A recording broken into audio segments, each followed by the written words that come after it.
वेदों में अब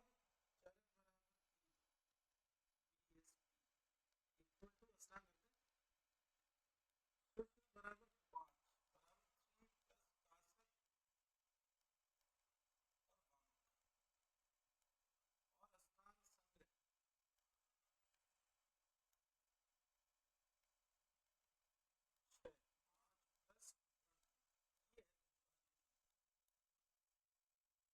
इसका मतलब अब धूमनेत्री लंबाई भी शिशु में 5 की, तो 24, 32, 48 के बाद में हमने कासग्न और वामक धूमनेत्री लंबाई बताई 16, 16 अंगुल। वाग्भट ने कासग्न और वामक की बताई 10, 10 अंगुल। सुश्रुत और वाग्भट दोनों ने भेद मानना नहीं मानने से डिफरेंट थे। व्रण धूम हेतु धूमनेत्री लंबाई जो मानी है 8। हालांकि सुश्रुत के भेदों में सम्मिलित नहीं और वाग्भट में भेदों में सम्मिलित है दूसरा। तो बेसिकली चरक का फॉर्मूला जो बनता है वो है 24, 32, 36। सुश्रुत बनता है 24, 32, 48, 16, 16। स्नान संग्रह का बनता है 24, 32, 40, 10, 10 और फिर इधर एक नया अलग है ना इसका एक्स्ट्रा 8। ये इनका बेसिक है। अब नई बात के साथ सोचें, चरक ने कासन 8 से 10 बता दिया, 7। सुश्रुत 8 अंगुल बता दिया व्रण। इसमें कोई अलग है नहीं, इसके सारे 24, 32, 40, 10, 10 क्लियर है। तो ये धूम नेत्र की लंबाई। चलो भाई अब आगे चरक संहिता में 24, 32, 36 बता रखी धूम नेत्र की लंबाई बीएसपी की।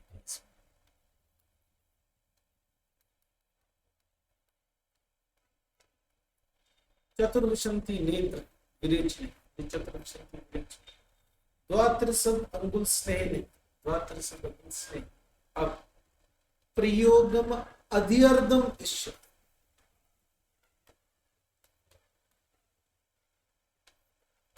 अधिअर्ध का मतलब होता है 1.5, 1.5।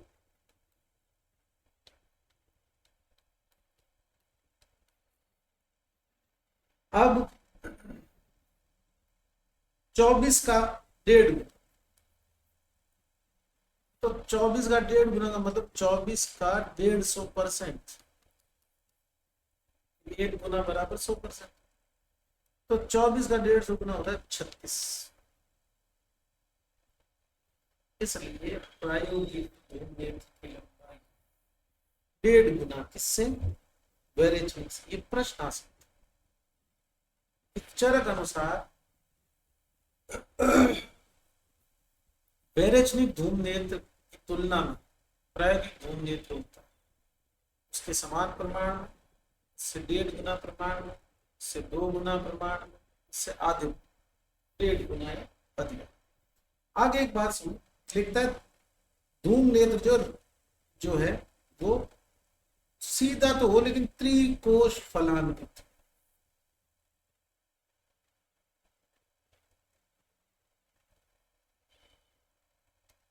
एक, दो, तीन है, एक ही डायरेक्शन में दबा हुआ कहीं से नहीं, लेकिन एक फिर 2 और फिर 3 इस तरह से होना चाहिए। कारण क्या समझ, ये क्वेश्चन है। सीधा हो, रिज्जु मतलब सीधा, लेकिन त्रिकोश फलान्वित हो, कोल अस्थि अग्र प्रभाव, और जो भाग इस धूम नेत्र का इनहेलेशन में था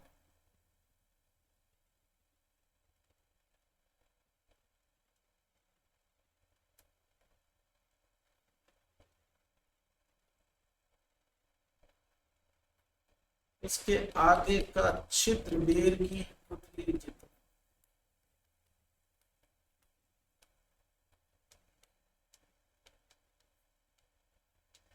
कोलास्थि अग्र प्रमाण, ये भी क्वेश्चन। ये जो त्रिकोश है इसकी चक्रपाणी टीका करिए नीचे। त्रिकोशम अछिद्रम ऐसे लिखा है, मतलब छेद नहीं होने चाहिए, खाली मुड़ा हुआ वहां से ऐसे ऐसे होना चाहिए स्पेलिंग। ठीक। अगला सत्य सत्य, चरक अनुसार धूम नेत्र निर्माण में वही द्रव्य लेने चाहिए जो बस्ती नेत्र निर्माण में। उनके की जो ट्यूब आती है आजकल, पाइप आती है प्लास्टिक की सी आती है, वही कैथेटर जो होता है एनिमल, उसमें काम लेते हैं, रबर प्लास्टिक। सत्य। अब ये जो मैंने यहाँ चिपका रखा पेज पर, ये आप लोगों की किताब बनी है, जबकि कोचिंग वाले वाले बोर्ड की होती थी। धूमपान के कुल काल 24 बताए, और बागवट की बात कर रहा हूँ घर। विपरास वाली ट्रिक बागवट मतलब संग्रह के बाद 5-8 गया। धूम नेत्र दो कुछ आकृति का, आगे वाला भाग कनिष्ठ का प्रमाण और मूल में से अंगुष्ठ, इसका मतलब ये वाला भाग जो है कनिष्ठ का, और ये जो होल्डर से जुड़ा हुआ है, पूरे हुक्के के एपेट से जुड़ा हुआ है, ये वाला भाग अंगुष्ठ। सही तो है, वर्ती की अंगुष्ठ प्रमाण की, तभी तो होल्डर में दोनों फिट होंगे, वर्ती की और पाइप। त्रिकोश युक्त, और इसने लिखा अरुच। आगे वाला भाग राज में जितना बड़ा, राजमा। चरक बोलता है कोलस्थ, शुष्क बोलता है भट्ट। नेक्स्ट, धूम नेत्र की लंबाई पढ़ ली थी, 24, 32, 40, फिर 10-10 इनकी और 8 वर्ण। सुश्रुत में 24, 32, 48 किए और 16 कासक नामक किए, और वर्ण धूमर की 8 किए, क्योंकि धूमपान के भेदों में वर्ण धूम को स्थान संग्रह निर्माण सुश्रुत। धूमवर्ती निर्माण 12 अंगुल सरकार की लकड़ी या शला का एक अक्ष प्रमाण में औषध, एक अक्ष मतलब 1 तोला।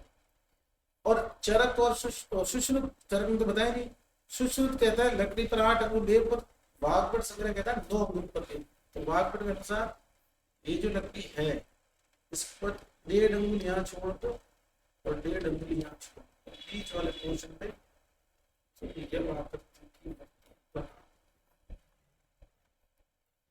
ठीक है। छाया में सुखाना है, 5 बार लीड वागपट ने बताया। अंगुश प्रमाण की यह बात करती थी, स्नेह लिप्त करके रखनी। चलिए सामान्य बातें चाहिए। उचित धूमपान के लक्षण पहले पढ़े तो वही बात है, कंठ में सिर में लघुता आ जाए। क्या लिखा है, यदा च उरश्च कंठस्थ पक्ष प्रदेश कंठ सिर इनमें लघुता, कफ पतला पड़ जाए। धूमपान का अयोग, अयोग होगा तो बात कब पड़ेगा, बढ़े क्या बढ़े भी नहीं, ठीक नहीं हो, बेसिकली कफ जमा हुआ है। क्या लिखता है, अशुद्ध स्वर, यहाँ गलत ही हो गया, कंठ से कफ हो गए। स्तमित मस्तक, यहाँ सिर हल्का हो गया था, यहाँ भारी। नेक्स्ट, अतिपांस, डिहाइड्रेशन, बॉडी के अंदर बर्निंग सेंसेशन, ब्लीडिंग मतलब रक्त, तालु मूर्छा कंठ सूख गए, डिहाइड्रेशन। दृश्यते म्रियते जंतु रक्तम च स्थिरम, और CO2 का प्रमाण बढ़ गया तो कार्बोक्सी हीमोग्लोबिन बन गया, इससे ब्लड में ऑक्सीजन लेवल घट गया, इसलिए चक्कर आ रहे हैं, कोलैप्स हो रहा है, सिरो भ्रुमति अत्यर्थ मूर्छा। This is the most important, diary में लिखे हुए। इंद्रियाणु उत्तप्यते, आंखों में, नाक में, कान में, गले में, सब जगह जलन। धूमपान का अति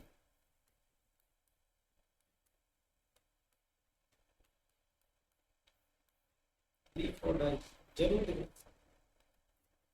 नेक्स्ट, नस और नस से पिला,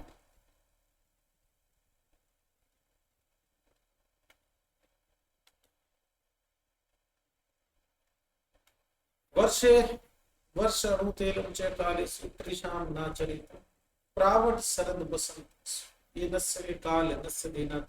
अभी NIA के असिस्टेंट एग्जाम में यही समस्या, तब जब बादल नहीं हो आकाश, 3 काल बता। चलो क्या होगा इससे, न कैसा प्रमुचते वर्तते च विशेष, अभी ऐसी लाइन धूमपान में भी थी, अभी सिर्फ तेल धार में आएगी नस्य, तो जो बाल संबंध है वो जरूर। मन्या स्तंभ सिरे सूलम वर्धित मनुष्य, अब नासा सिर से द्वार, नासा सिर का द्वार है तो काम करेगा, जो मन्या स्तंभ सिरे सूलम। ये लाइन देखो, मैंने कल लिखवा दिया, नेचर से रोगा से भवते ऊर्ध्व जत्र, या वात कपनी होनी ऊर्ध्व जत्र, वात कप प्लस ऊर्ध्व जत्र आता है धूमता, ये सबसे सुंदर। जीर्णतश्च उत्तमांगेषु जरा न लगते, आदमी दिमागी रूप से बूढ़ा नहीं होता है, शारीरिक रूप से बुढ़ापा लेट आता है उसको, इसको जन्नत से करते हैं। नेक्स्ट, अणु तेल निर्माण की सिंपल कर लेते हैं। 10 लीटर काढ़ा बना लिया,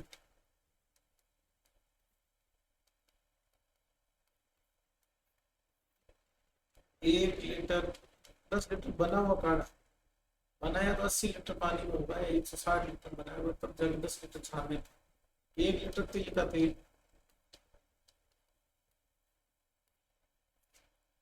अणु तेल बना रहे,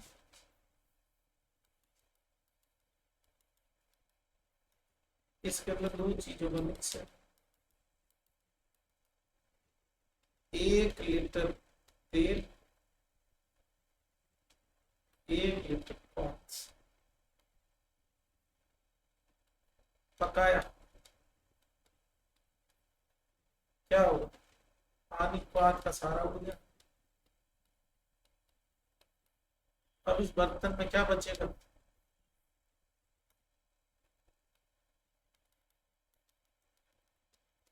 एक लीटर तेल, 1 लीटर पात था, उसका सारा पानी उड़ गया। ऐसे करते करते टोटल कितनी बार पकाना, 10 बार, उसमें 10 लीटर काढ़ा निपट जाए।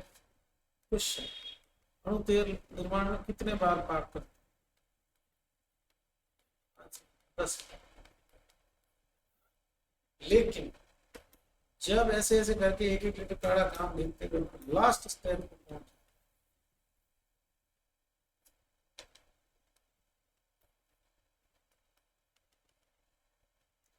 यहां तक 9 बार पाक हो गए, 1-1 लीटर।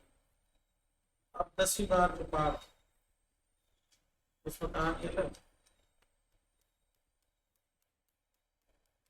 1 लीटर तो वो तेल है जो 9 लीटर पाक को पचा चुका है, और 1 लीटर आपका काढ़ा है, तो फिर कलर 3 क्यों। लास्ट में 1 लीटर बकरी का दूध भी लेना,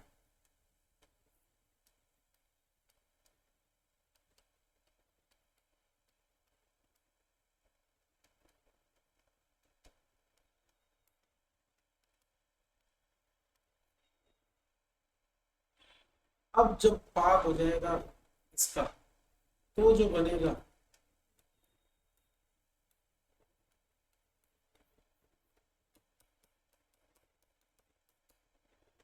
ये होता है, और ये त्रिदोष नाशक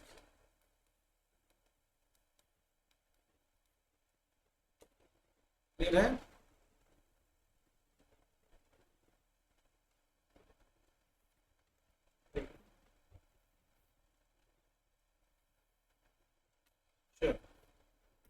नेक्स्ट, अब इस कोटेशन को पढ़ते हैं। पिक्चर समझ में आ गई ना भाई, कैसे बनाते हैं, एक बार श्लोक में समझ। ये सारे क्वाद द्रव्य हो गए,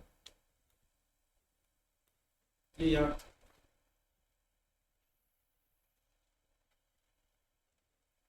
इनसे काढ़ा बना लिया, कितने गुना जल में, 100 गुना जल मिला,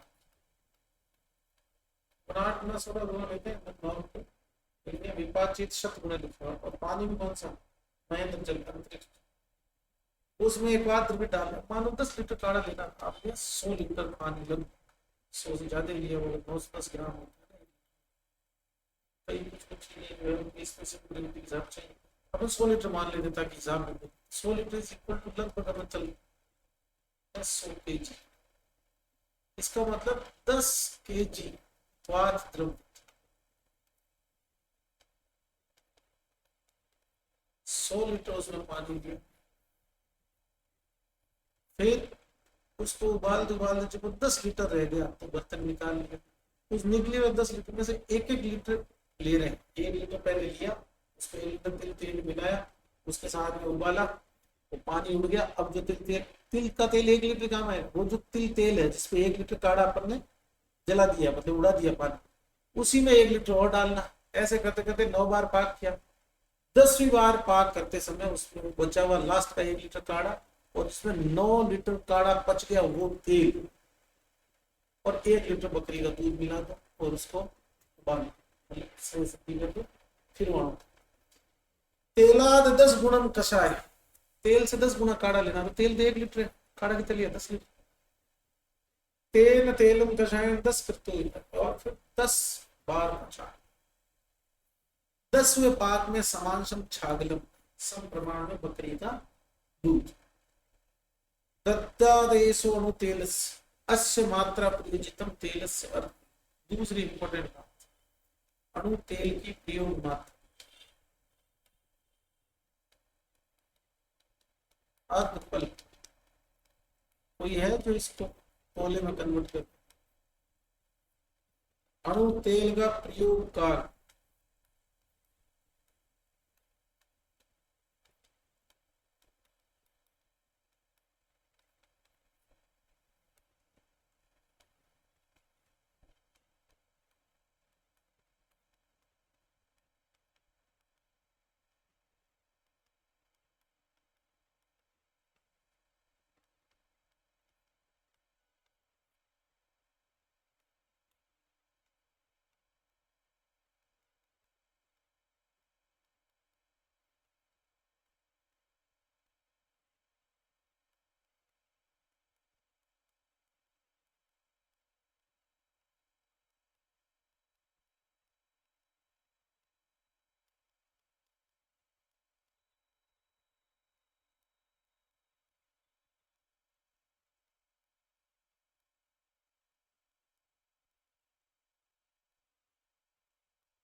त्रयात त्रयात, हर 30 दिन, 30 दिन मतलब होता है एक दिन छोड़ एक दिन, आज लिया और 30 दिन परसों, कल नहीं ले। और कितने दिन तक ऐसा करना? 7 दिन तक। तेलम एतत् त्रिदोषज्ञम इंद्रिया नाम बल। बहुत बहुत सारे तेल पढ़ोगे आप चिकित्सा में, याद रखना। अणु तेल त्रिदोष नाशक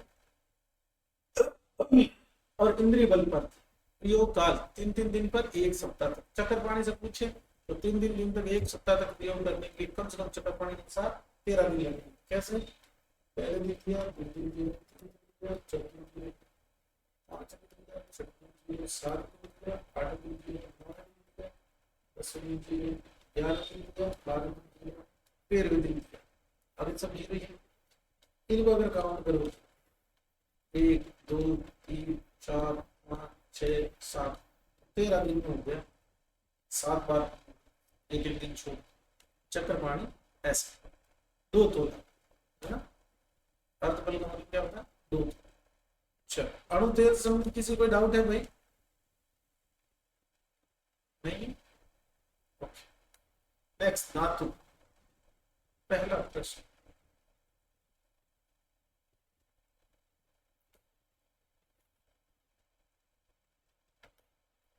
चक्रवाल में लाइन बना लिखा, ध्यान लिखिए। ट्रिक है आजाद। आजाद क्या है? अ से अंजन चला, जस जीवा निर्लेपी, मतलब टंग क्लीनर।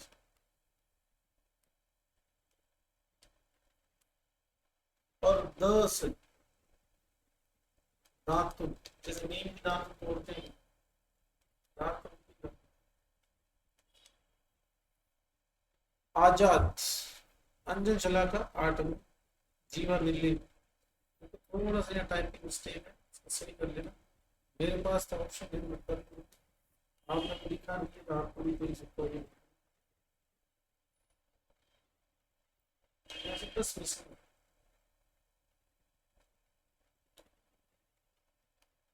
10 करोड़। 10 दातुन 12, तो आजाद 8 10 12 अंगुल होता है। अंतिम शलाका की लंबाई 8 अंगुल और जीवा निकलने की लंबाई 10 अंगुल और दांत की लंबाई 12। क्या लिखता समझिएगा, आपोती ताग मतलब उसका जो आगे वाला भाग है उसको चबा लेना चाहिए। वह कालो 2 बार दिन में सुबह शाम, 3 रस कसाय कटोती सुबह से गिलास वाले 3 रस दांतों का नीचे मसूड़ों को बिना नुकसान, दंत आसान है बात, दांत उनके योग्य रस चरक और वाक पटने बताए कटु कषा सुश्रुत में मधुर को ऐड बोल सकते हैं।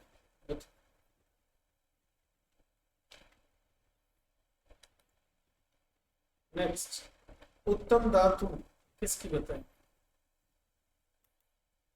ठीक है, धातु के लाभ क्या है, नियम की गंध वेरस, मुंह का स्वाद सही हो जाएगा और स्मेल नहीं आएगी, रुचि उत्पन्न होगी। उत्तम धातु करंज करवीर अर्क मालती ककुप असम, मैं यहाँ लिख रहा हूँ, करंज करवीर जैसे ये जोड़े में है वैसे, करंज करवीर अर्क माल ककुप असन। अब चाहो तो आप अर्क असन कर दो, ककुप माल कर दो, ठीक है। यहाँ पर जो ककुप शब्द है वो अर्जुन की, अर्जुन, करंज करवीर अर्क मालती अर्जुन असन, ऐसा भी याद कर सकते। मुझे ये 6 के 6 याद थी, चरक में श्रेष्ठ धातु को में से किसका संबंध ऐसा लिखा है, तो श्लोक वाले याद करना। चलिए नेक्स्ट, सुश्रुत कषाय मधुरम तिक्तम कटु, तिक्त धातु में निम्ब श्रेष्ठ बताया सुश्रुत, कषाय धातु में खदिर बेस्ट बताया, मधु को मधुर सही कर लेना बेटा, इसका बड़ा हुआ बोले ये मधु के महुआ, मधु को मधुरी श्रेष्ठ, करंज कटु और कटु द्रव्यों में करंज, बेसिकली सुश्रुत में एक एक रस की एक एक बेस्ट धातु होता है। मधुर में बेस्ट धातु कौन सी, मधु, कटु में करंज, तिक्त में निम्ब और कषाय खनिज, जरूर से याद रखना। अष्टांग संग्रह ने निम्न वृक्षों की धातु मना करी, इंपॉर्टेंट, नेव श्लेष्मातक अरिस्तक दिवितक धव धन्य जान बिल, यहाँ तक सबको याद करना। फिर उसके आगे जो मार कर बात, शिग्रु पीलू बुलबुल अम्लिका, अब निर्यास वाला मिले स्वादु, हमने लवण से विलीन करने वाली कषाय से। अगला पलास आसनम दंत धारणम पादुका तजेतु, पलास जो है उसकी न तो दातुन बनाए न उसके जूते बनाए और न ही उसकी चेयर बनाए, क्यों, इसका कारण है पलास ब्रह्म वृक्ष, ब्रह्मा का निवास, इसलिए वर्जित है धातु आसन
जीवन नीति में पता ना, आजाद वर्ग से कितने होते समूह, कैसे होनी चाहिए, एथिक्शन एरिच।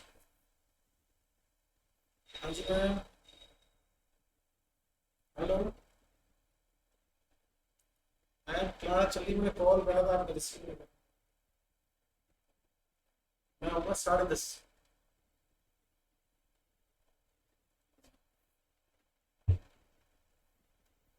एथिक्शन एरिच सबने, तो एक आता ना यू शेप का, आजकल तो प्लास्टिक वाले छोटे वाले टंग क्लीनर जो होते हैं यू शेप के होते हैं, ऐसा सीधा टंग क्लीनर थोड़ी होता है। तो यू शेप में मतलब सीधा नहीं, सीधा होता है रिज्जू, सीधा नहीं है जी रिज्जू। और ये ब्लेड की तरह धार नहीं होती, ब्लंट होता नहीं, जीप काट, इसलिए तिक अगर धार होती, शार्प एजेस होती, वो तो तीक्ष्ण बोलते नहीं, इसलिए तो क्या बोलेंगे, एथिक्शन एरिच। क्लियर है?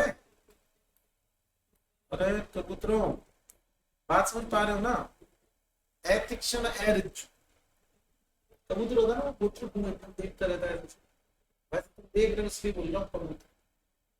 तो बात समझ में आ रही है ना? एथिक्शन एरिच, एथिक्शन का मतलब शार्प एजेस नहीं है, एरिच का मतलब सीधा नहीं। अरे हाँ कि ना बोलना भाई, अगर क्वेश्चन आता है कि जीवा विवेक की होती है, एथिक्शन एरिच, फिक्शन रिज्जू, एथिक्शन रिज्जू, फिक्शन अरिज्जू, बात समझ आ रही है? ओके,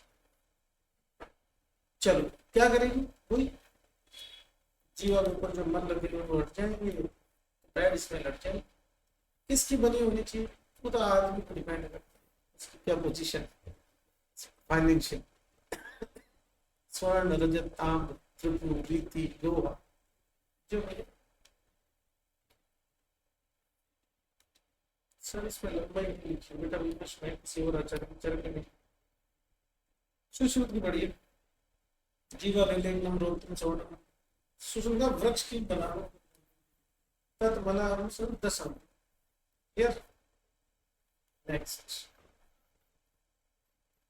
हिंदुस्तान में एक कल्चर है, पान और पान मसाले चबाना। एक्चुअली में ये कल्चर आया कहाँ से, फॉरेनर्स में क्यों नहीं?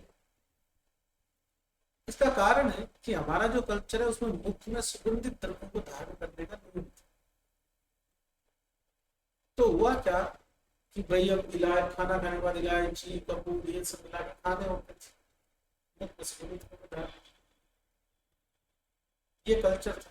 तो फिर रेडीमेड आने शुरू उस टाइम पुराने जमाने में, जो लोग थे उसमें इलायची लौंग और वो सब डाल के उसको कूट के, और ऐसे उसके मतलब उसको जैसे जरूरत होती थी, छोटे छोटे कपड़े वगैरह के पाउच होते थे, उसमें बांध के बेचते थे, उसकी छोटी पैकिंग करते थे पुराने जमाने में, राजा महाराजा। फिर इंडस्ट्रियलाइजेशन हुआ, तो इस मसाले को प्लास्टिक के पाउचेस में बेचना चालू किया गया। इसमें टेस्ट इनहेंस करने के लिए कत्था मिलाने, जो पान मसाले में जो रेड कलर हो जाता है ना, वो कत्थे की वजह से। अब कत्था क्या करता, मुंह को साफ कर देता। तो उसके बाद में इस पान मसाले में कुछ लोगों ने तंबाकू मिला खाना शुरू कर दिया, ताकि जो निकोटीन है वो ब्लड में जाए और उससे चेतन अवस्था को प्राप्त करे। फिर ये आदत लगती, इसलिए इंडिया में पान मसाले, गुटखा, पान, इस तरह की चीजें ट्रेंड में है। फॉरेनर्स को ऐसा कुछ लिख के दिए नहीं करते, अपने जो आचार्य थे उन्होंने लिखा, लिखा तो अच्छे तरीके से, तो उसका क्या अपभ्रंश हो गया। तो ये जो लाइन है साफ लिख रही है, वैशद्यम रुचि सौगंधिम इच्छता, जो मुंह को एकदम साफ रुचि सुगंधित रखना चाहते हैं वो क्या करें, सुपारी आगे देखा, जाति कटुका पूब लवंग से फला, पूब सुपारी, ठीक, जाति जायफल, कटु लता कस्तूरी को बोला है ना, और लौंग, आगे कंकोल ऐसे लिखा, ठीक, और एक तांबुल, तांबुल पान का पत्ता। अब यहाँ से पान का पत्ता, अब सबको पान के पत्ते में लपेट के दे रहा, ये पान ही तो बन गया। फिर इसमें गुलकंद डालने लग गए, मीठा पान बन गया। ये देखो इलायची मिली, तो ये मुख में सुगंधित द्रव्य धारण करने का सिद्धांत। एक होता है सुगंधित त्रिफला,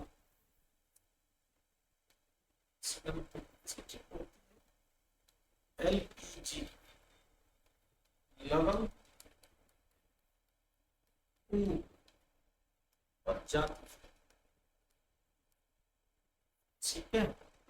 या फिर सुगंधित त्रिफला में क्या होता है, पान वाले तीन कंटेंट होते हैं, सुपारी है, जावित्री है और लौंग। नेक्स्ट थिंग,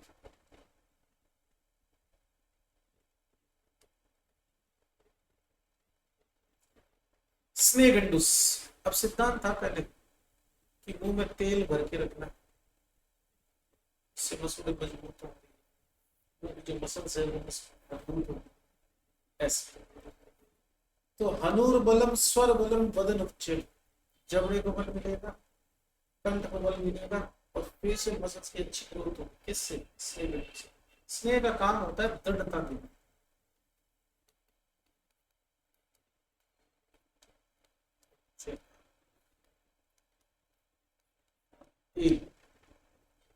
और जो लोग तेल गंडूस करेंगे, नेचे अस्य कंठ शोषण, उनका गला कभी नहीं सूखेगा, उनके होठ नहीं फटेंगे, शात न ओष्ठ्यो स्फुट, न ही होठ जो है वो फटेंगे, और दांत मजबूत होंगे, न चे दंता शयनयान्ति दृढ़ मूला भवन्ति, ठीक।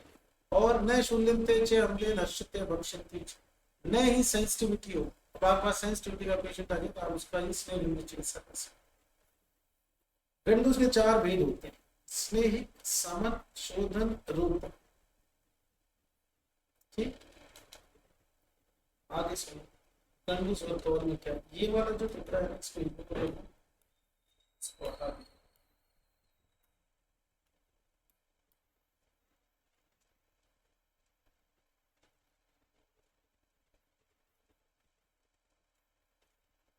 ऐसा होता है। अब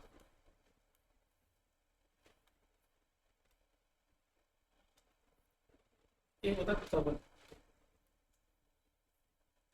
ये बता,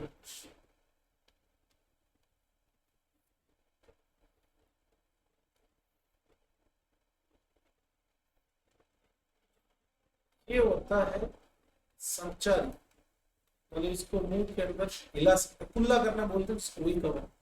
ये होता है संचारी, इसमें यूज आता है कल्प, इसमें यूज आता है द्रव, ठीक है। इसमें औषध की मात्रा 1 पोल, इसमें 1 कश।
कुल्ला करते हैं तो मुंह के अंदर जा सकते हैं ना, जो भी चीज होती है, ये है संचार। ये कल्प फॉर्म, ये लिक्विड फॉर्म, कल्प मतलब चटनी फॉर्म, ये जिसको मुंह मिला सकता है। उस मौज की मात्रा 1 तोला, इसमें आधे तोला ही, आधा कश, और वी कैन से 1 पोल। तो आप लोग जिसको मुंह में हिला सकते हो उसमें औषध की मात्रा कम कैसे हो सकती? द्रव के अंदर औषध मिला ही नहीं, तो लिक्विड तो मुंह से गिर सकता है ना। इसलिए चटनी जैसा है औषध द्रव्य, उसको तो संचारी, और जो जिसमें पूरा ही मुंह में लिक्विड भर लिया जाता है कि हिला भी नहीं सके, वही तो गंडूस कहलाता है। अब आ जाओ, ये गंडूस का पहले बेसिक हो गया, और ये इसके गंडूस के भेद लिखे ना भाई, डायरी में पढ़ा हूं। क्या लिखा है? असंचारी मुख्य पूर्ण गंडूस, कवलचर, द्रवेण गंडूस, असंचारी द्रव, कलकेन कवल। ठीक है, नेक्स्ट, सदा सिर पर तेल, सिर पर तेल लगाना चाहिए सब। नित्यम स्नेह आदर शीर्षम सिरा सुलभने जाते, जिनको फॉलिकुलाइटिस की प्रॉब्लम है, इन्फेक्शन की प्रॉब्लम है, बहुत ज्यादा पिंपल्स होते हैं, उनको सिर पे तेल नहीं लगाना चाहिए, फेस पे भी कुछ भी ऑयली नहीं लगाना चाहिए। नित्यम स्नेह आदर शीर्षम सिरा सुलभने जाते, आचार्य अपनी बात लिख रहे हो, सामान्य जन जिनके ऐसी प्रॉब्लम नहीं हो जरूर तेल। नित्यम स्नेह आदर शीर्षम सिरा सुलभने जाते, सिर पे तेल लगाता है उसके सिर में दर्द होता है। न खालित्य न पालित्य न केशा प्रपत्ति, न बाल झड़ेंगे, न सफेद होंगे, न पीले होंगे। और क्या लिखना है? इंद्रियाणी प्रसिदंती सुत्वग भवती च आत्म, इंपॉर्टेंट है। सिर का संबंध सारी इंद्रियों से है, क्योंकि तर्पण का होता है तो इंद्रियों का प्रसाद होगा। सुत्वग भवती च आत्म, कह रहा सिर पे तेल लगाने से फेस की चमड़ी चमके, तेल नीचे आएगा। ठीक, ये है इसका, दोनों लाइन बहुत इंपॉर्टेंट है। खा लेते हैं, खा लेते हैं। अब 3 लाइन होगी, आपको बाल नहीं गिरना, नस्य की, धूमपान की, सिर पे तेल। नेक्स्ट, कर्ण में तेल का प्रयोग, कान के अंदर तेल भरना चाहिए ताकि न मन्या हो सके, दोनों तरफ से तेल डालो, बीच में जो ऑर्गन है वो यही दोनों मन्या होता है, मन्या ये अनु, तो उनकी स्टिफनेस नहीं होगी, मतलब यह सर्वाइकल वाली जो स्टिफनेस होती है वो नहीं होती, कर्ण दर्पण करना चाहिए। और बाध्य मतलब बहरा नहीं होता। सुश्रुत ने भी लिखा है, इसीलिए इसी पे ध्यान दिए, न अनुमन्यासिल कर्ण शूलम कर्ण। नेक्स्ट, शरीर पर तेल मत, जैसे पहलवान वगैरह शरीर पर तेल लगवाते ना खड़े, हर आदमी को लगाना चाहिए, क्यों? क्योंकि तेल दृढ़तादायक। क्या लिखता है? भवत्य उपांग दक्ष दृढ़ क्लेश सहोहित, प्रशांत मारुत बादल क्लेश व्यायाम से। बढ़िया तेल लगा के व्यक्ति मालिश कर रहा है शरीर, तो जो व्यायाम जन में थकान है वो उतर जाएगी, और पूरे शरीर में वात प्रकोप हो रहा है, उसके वजह जो भी पेन हो रहा है, वात की पाती वेदना है, वो ठीक। नेक्स्ट, 86 नंबर का अभ्यंग के लिए लिखा, त्वचा में स्पर्श इंद्रिय होती है, त्वचा स्पर्श इंद्रिय का अधिष्ठान, और स्पर्श इंद्रिय जो है उसका संबंध वात से, इसलिए स्किन में वात प्रकोप का बड़ा डर रहता है। इसलिए अभ्यंग में त्वचा परम अभ्यंग स्किन के लिए बहुत बेनिफिशियल है, ऑयल। तस्मात सीलिएट डाई, इसलिए इसको रेगुलर स्किन पर आदमी क्या करना चाहिए? ऑयल का यूज करना। नेक्स्ट,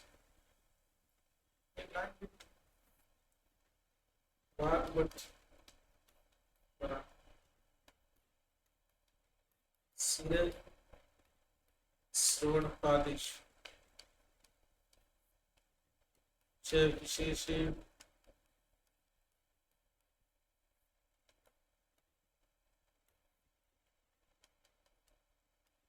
सीलिएट नर,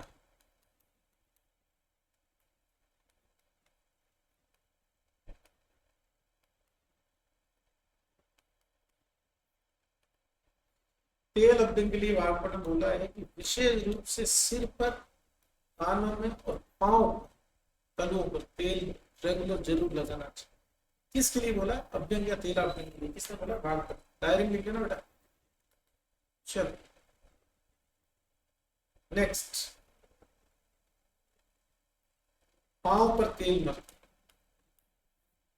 दृष्टि प्रसाद, पांव पर तेल लगाना नेत्र का संबंध, और ग्रदर्सी नहीं होगी, सियाटिका नहीं होगी, पांव फटेंगे नहीं।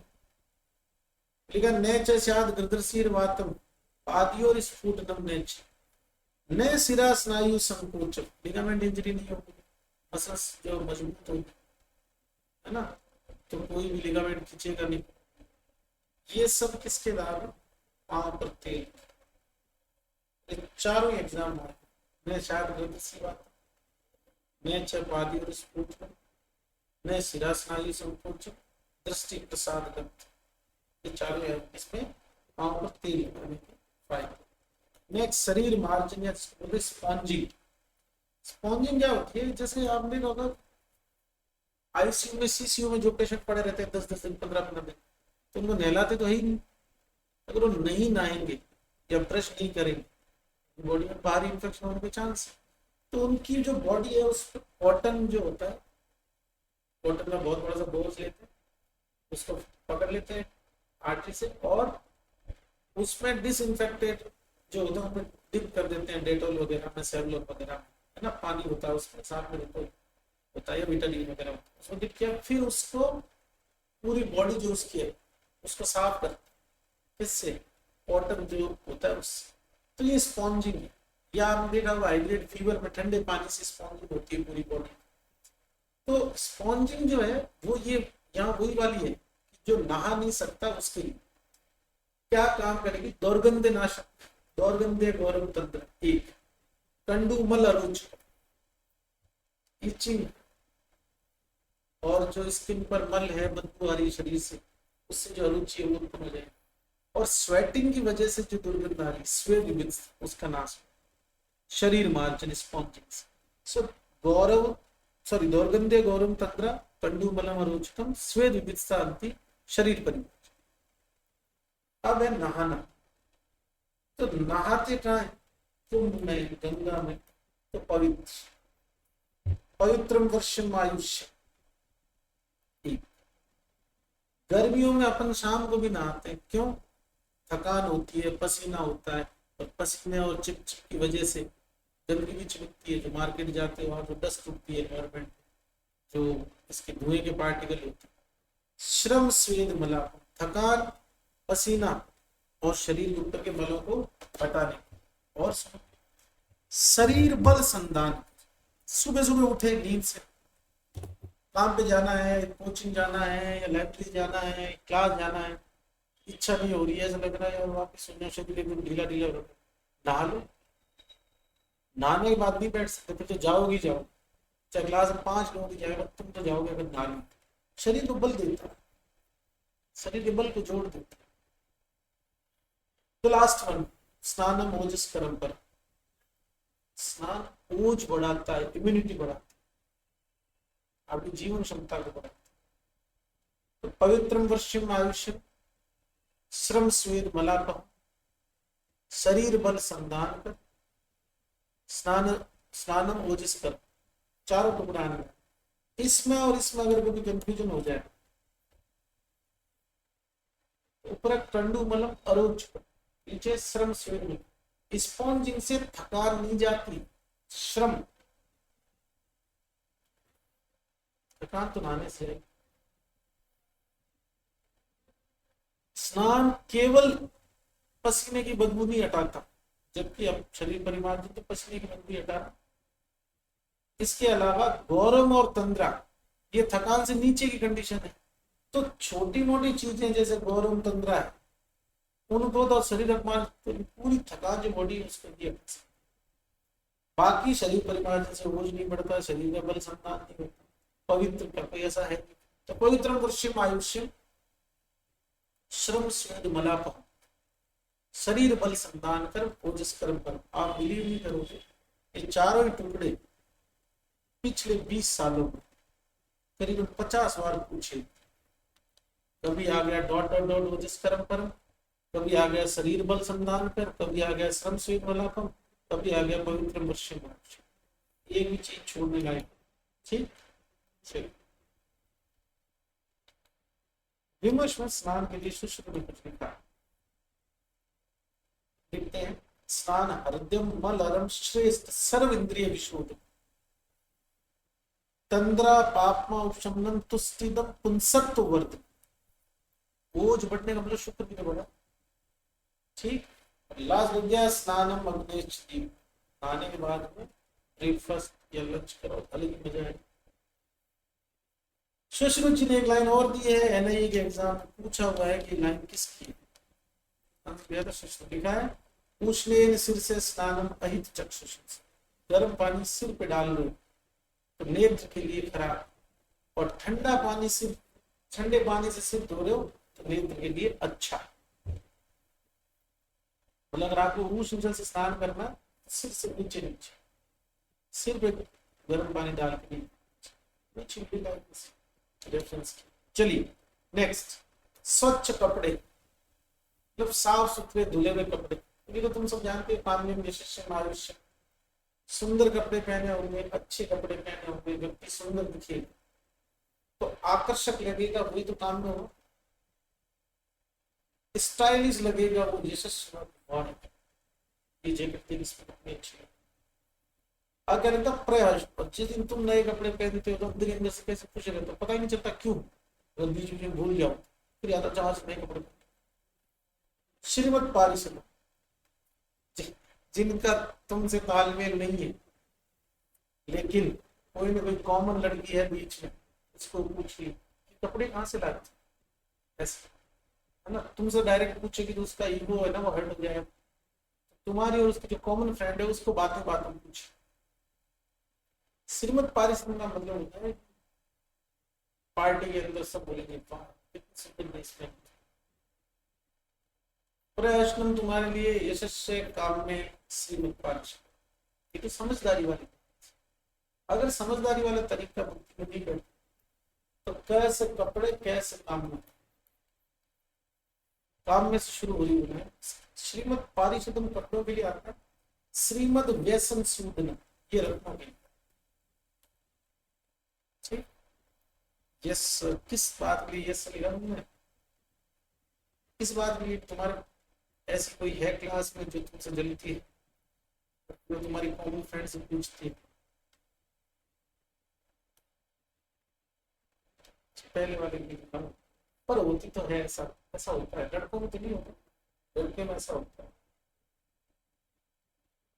चलिए सुगंधित द्रव्य डिओड्रेंट्स, अब यहाँ सारे सारे डिओ ठंडे होते हैं, तो पता है ना कि कंप्रेस होती है गैस, उससे अपने लिए काम आसान हो गया। सोमनस, वैसे सोमनस का मतलब होता है भीनी भीनी खुशबू आए और दिमाग शांत हो जाए, एकदम मस्त हो जाए जिसकी स्मेल से।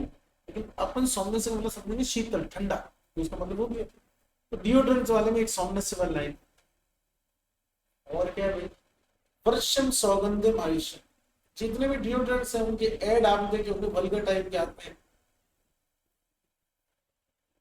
मतलब वो ये बताते उस डिओड्रेंट का यूज करने से ऑपोजिट सेक्स अट्रैक्शन होता है, तो वो वृक्ष भाव से समझ, तो वृक्षम सौगंधिकम आयुष्य, सोमनस ये टुकड़े आ जाए तो गंधमाला, कोई पहले डिओड्रेंट नहीं होने, फूलों की माला है। ठीक, नेक्स्ट आगे देखिए, रत्न आभूषण, धन्यम मांगल्यम आयुष्य, धन होगा वही रत्न पहनेगा, वरना तो इस दुनिया में बहुत से लोगों के पास तो पहनने के लिए पूरे कपड़े।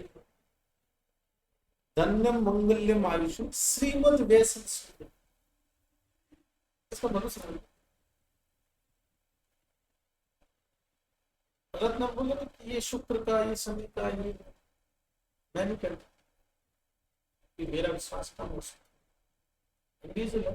दो लोग तो कहते हैं हमारी साइंस ज्योतिष, ज्योतिष रत्न पहना अगर बनाते हैं बावड़े बनाते, तो अगर घर में कोई है तो आपको पैसे लगा रहा है, आजकल तो ऐप चल रहे हैं, कौन सा एस्ट्रो क्या है, यूट्यूब ऐड आता है,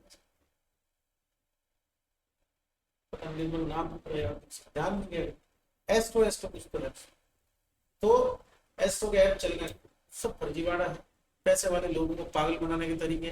थोड़ा सा पैसे वाला होगा अच्छा खासा तो बिजनेस बिजनेस होगा, नौकरी होगी, नौकरी बिजनेस कुछ भी हो, हर आदमी की जो लाइफ होती है ना उसमें ऐसे होता है, इस तरह के फ्लक्चुएशन आते रहते हैं, नौकरी में बिजनेस में पूरी लाइफ उतार चढ़ाव जिनको, जैसे ही उतार आया और मम्मी ने बोला कि मासी बता रही थी उनके, मतलब मासा जी के साथ ऐसा हुआ, लेकिन उनको तो एक पंडित जी ने जो उसने रत्न पहना है उसके बाद में तो उनके इसको दिक्कत आई।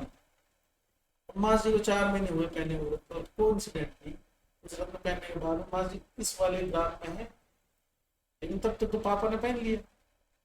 पापा ने पहन लिया, मासा जी नीचे जा रहे हैं, पापा उस टाइम ऊपर जा रहे हैं। इस ग्राफ पॉइंट क्या है? यादृच्छिकता, ऑथेंटिसिटी नहीं, लेना देना ही नहीं है। लेकिन पैसे वाले हैं, उनके लिए लिख दिया धनदायक। पैसे वाला क्या चाहेगा? और पैसे। धनदायक लिख दिया था, भली तुम उसको कुछ भी पहना दो।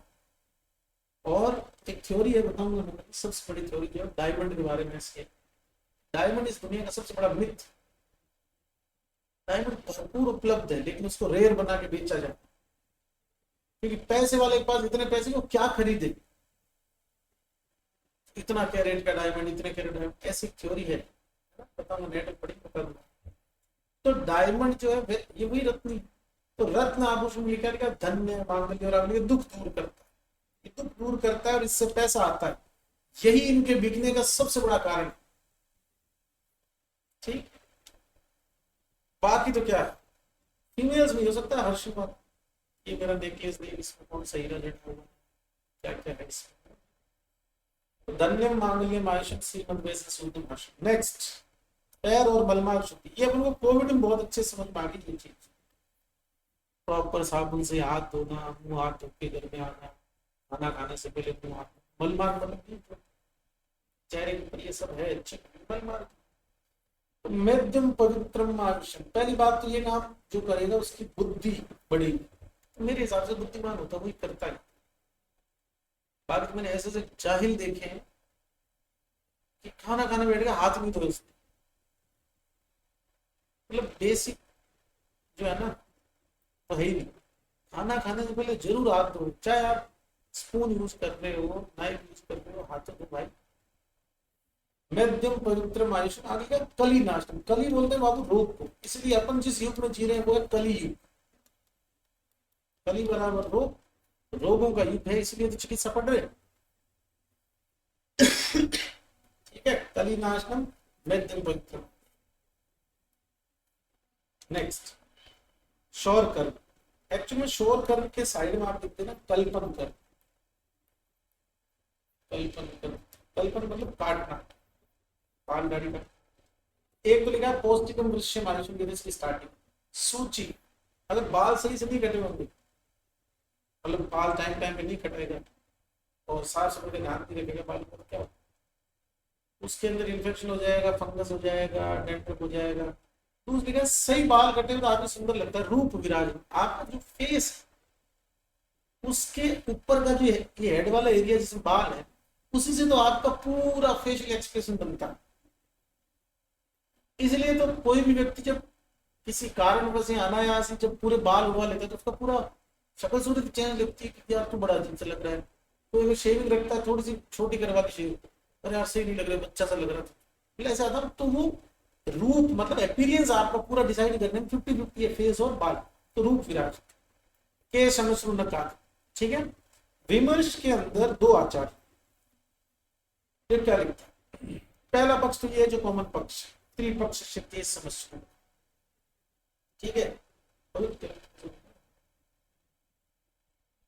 हाँ वहां आएगा ना अभी, तो चरक में आ जाएगा, सूक्ष्म में आ जाएगा। 15 दिन में 3 बार शेविंग बनवानी चाहिए, नाखून काटनी चाहिए, है ना, बाल। एक आचार्य थे शारबाण,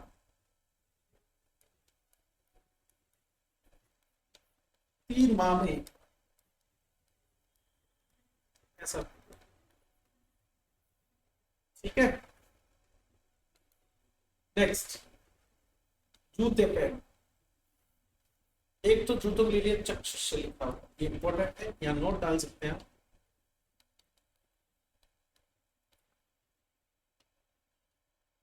पांव पर तेल बराबर चक्षु प्रसाद।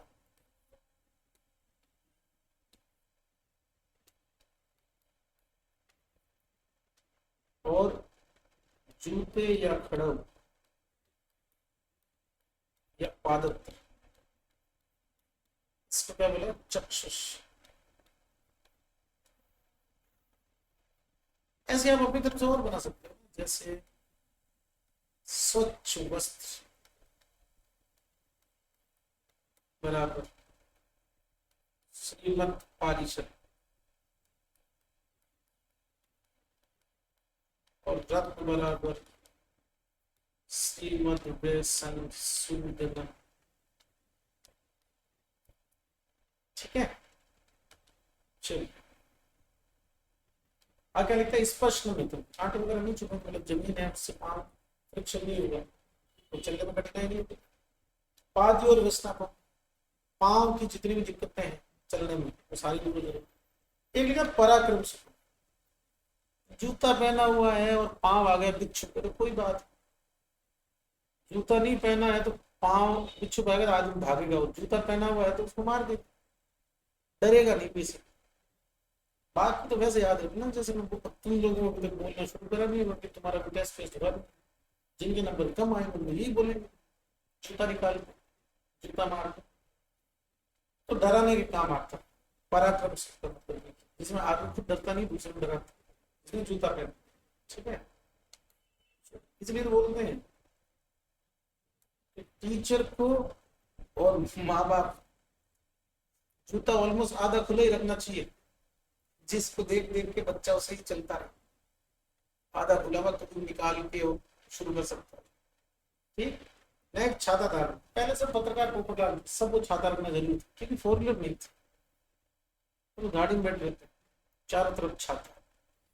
ईते प्रशमन, फ्यूचर डिजीज नहीं होगी। फ्यूचर डिजीज क्या, अगर छाता है तो चेहरा काला नहीं पड़ेगा, आंख में कुछ गिरेगा नहीं, बारिश में भीगेगा नहीं, घर से छाता लेके निकले हो तो रास्ते में बारिश आएगी सेफ। ईते प्रशमन ये शब्द है पता होना चाहिए।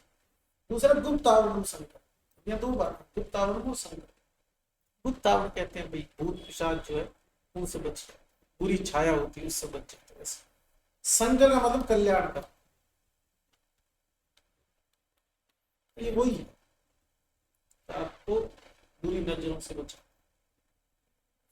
बाकी सही यूज जो है वो है घर मनील रजो, गर्मी ठंडी हवा, गर्म हवा, रज मतलब मिट्टी, बारिश, अमूल, छत्र, ये सब आने लायक है। तो पूछूंगा एक एक करके, ऐसे नहीं छोड़ दूंगा। नेक्स्ट दंड धारण, पहले से पुलिस वालों की तरह डंडा रखते थे पास, रोडें होती नहीं थी, रोड लाइटें होती नहीं थी, चलना है और सुनसान होता था, इतनी ज्यादा सिविलाइजेशन था, दिन में भी डर लगता था एक गांव से दूसरे गांव जाना, रास्ते में डाकू के लूट ले, कोई जानवर आते जंगल पर डंडा। और दूसरा रोड नहीं थी तो ऊपर खापड़ रास्ता था, डंडा अभी भी पहाड़ी क्षेत्र के लोग जिनके घर ऊपर पहाड़ होता हाथ में डंडा लेके चलते। स्खलत संप्रतिष्ठान, गिरने से बचाता। शत्रु च निशूदनम, शत्रुओं से रक्षा। अवस्तंभम, सहारा देता। भयग्नम, डर कम करता। हाथ में डंडा और सामने कोई जानवर है, कुत्ता पीछे पड़ गया, शेर पीछे पड़ गया, भालू पीछे पड़ गया, जंगली सूअर पीछे पड़ गया, हाथ में डंडा तो डरेगा नहीं ना। आगे तो स्खलित संप्रतिष्ठान और अवस्तंभ का एक ही अर्थ। अवस्तंभ मतलब सारा, जैसे बुजुर्ग लेके चलते हैं वैसे अवस, और स्खलित संप्रतिष्ठान मतलब जैसे कोई वो जा रहा है पहाड़ों पे, एवरेस्ट पे चढ़ रहा है, बर्फ के लिए कोई डंडा रखता है तो वही ना चढ़ाई करने के। पहले रास्ते ऐसे ही थे। तो स्खलित संप्रतिष्ठानम शत्रुनाम च निशूदनम अवस्तंभम भयग्न। नेक्स्ट नगरी नगरस्य रथस्य रथी यथा स्वसनिजस्य मेधा। इंपॉर्टेंट रेफरेंस मीनिंग में समझा देता हूं। जैसे नगरी नगरस्य, कलेक्टर अपने जिले का ध्यान रखता है, रथस्य रथी ड्राइवर अपनी गाड़ी का ध्यान रखता है, वैसे खुद के शरीर का ध्यान रखता है बुद्धिमान। क्लियर। नेक्स्ट उत्तराखंड 2015 का क्वेश्चन है कि वृत्ति कैसी होनी चाहिए, मतलब आपको जीवन यापन करने के लिए किस तरह के काम धंधे करने चाहिए। क्या लिखता है, धर्म अविरोधी, धर्म की विरोधी नहीं होनी चाहिए, समम शांत काम होना चाहिए, ऐसा नहीं हाय तो बची रही, और अध्ययन जिसमें आपको कुछ पढ़ने को मिले। तो धर्म है विरोधी, समम, अध्ययन, आंसर गया था ऑल। चलिए 106 नंबर कोटेशन दूसरी है। इस अध्याय में कितने प्रकार की व्यंजन वो धूमवृत्ति बताएगी? 3 प्रकार। नेक्स्ट, इसी के साथ अपना ये 5वां अध्याय पूरा हो गया बाबू, जिसका नाम था मात्रा शीति स्वस्थ व्रत चतुष्क का पहला अध्याय था। शुद्ध स्थान का दूसरा चतुष्क था और छठा अध्याय क्लियर है। कल यहां से पढ़ना शुरू करेंगे, छठे अध्याय से पढ़ेंगे ऋतुचर्या। आप लोग एक काम करके आना, 6 ऋतुओं के नाम सबको याद है ना? शिशिर, बसंत, ग्रीष्म, वर्षा, शरद, हेमंत। नहीं है तो कर लेना। ये अंग्रेजी महीनों के हिसाब से भी सीक्वेंस में जनवरी, फरवरी, मार्च, क्योंकि एक ऋतु में 2 महीने, तो शिशिर में 2 महीने जनवरी फरवरी, बसंत में मार्च अप्रैल, ग्रीष्म में चल रहा मई जून, वर्षा में जुलाई अगस्त, शरद में सितंबर अक्टूबर और हेमंत में नवंबर दिसंबर।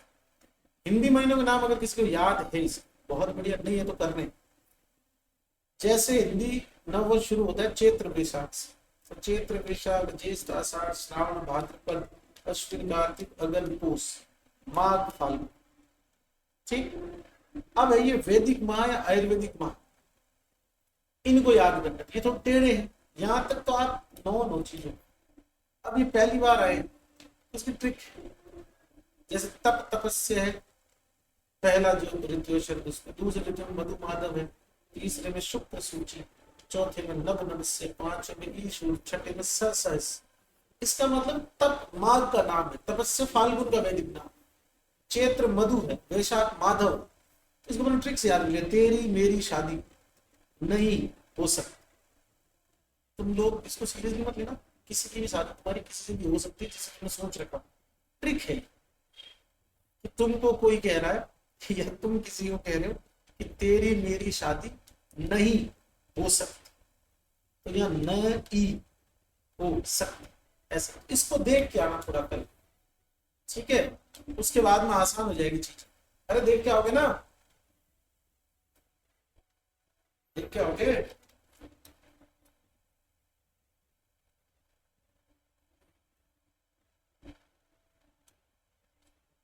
बोलो ना रे। ऐसा लग रहा है मैं मुख बधिर विद्यालय में बच्चों को पढ़ा रहा हूँ, लग नहीं रहा डॉक्टर से पढ़ा रहा हूँ।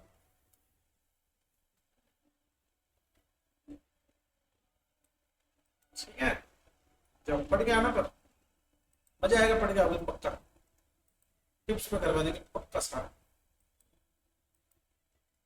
ठीक है, जाओ।